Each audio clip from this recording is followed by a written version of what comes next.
Hello friends, welcome to Nuraksh classes. आज हम start करने जा रहे हैं क्लास 5th की रिमझिम बुक से हिंदी का हमारा फर्स्ट चैप्टर, जिसका नाम है राख की रस्सी। अब ये जो चैप्टर है, इसमें देखो मैं स्टोरी पढ़ती जाऊंगी, आप स्टोरी को सुनते जाइएगा, क्योंकि स्टोरी के बीच से क्वेश्चंस एग्जाम में पूछे जाएंगे केवीएस के। ठीक है, किसने किससे क्या कहा, किसने और किसका नाम क्या था, ये यहाँ से काफ़ी सारे क्वेश्चंस आएंगे। इसके साथ साथ जो इम्पोर्टेंट चीज़ें वो मैंने हाईलाइट कर रखी हैं, वो आप उसको लिख सकते हैं। तो शुरू करते हैं हमारा ये चैप्टर।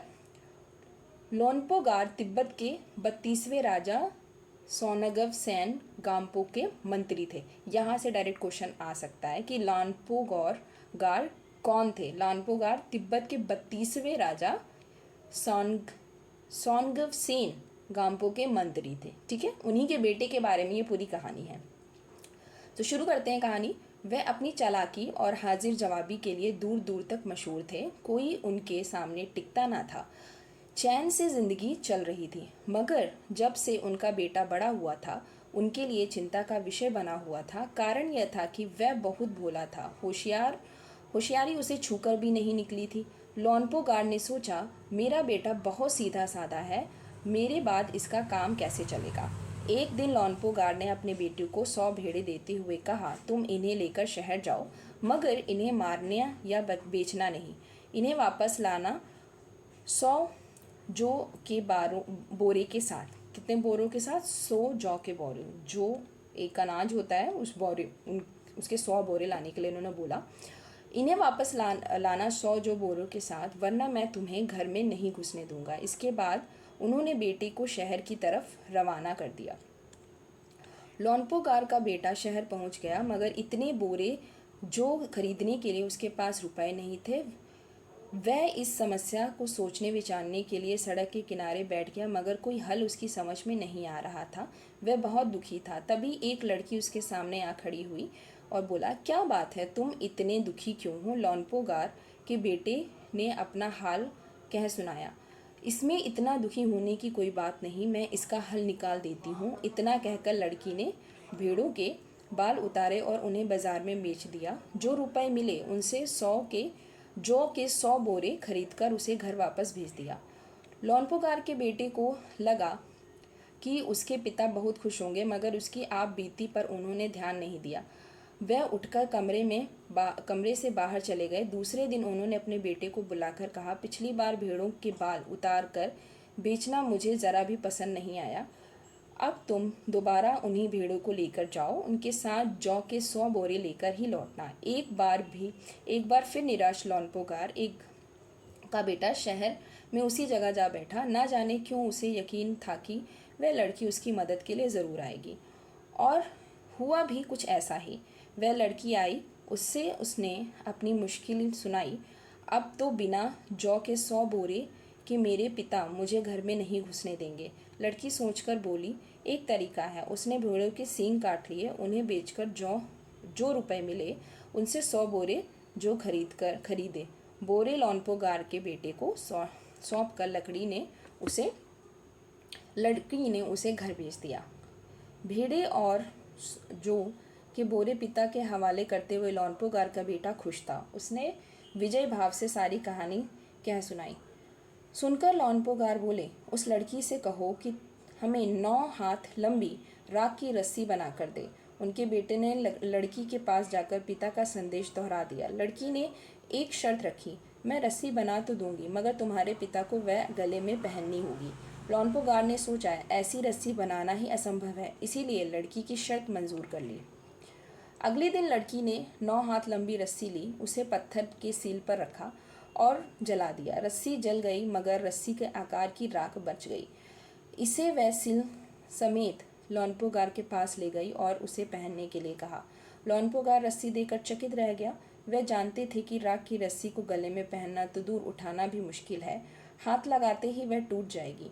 लड़की की समझदारी के सामने उनकी अपनी चालाकी धरी रह गई।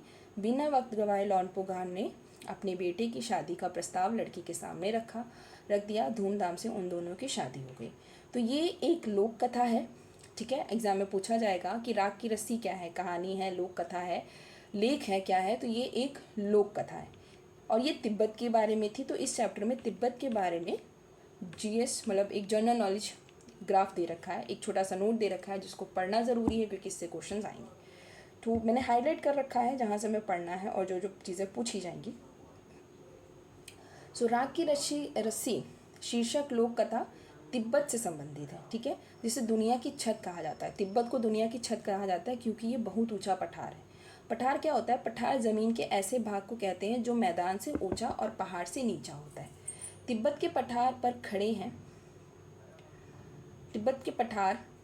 हैं ऊंचे ऊंचे पहाड़ जो हिमालय का हिस्सा हैं। इन पहाड़ों की एक खासियत यह है कि ये कई रंग के हैं, भूरे, लाल, पीले, बैंगनी, गुलाबी, गेरुआ और हरे।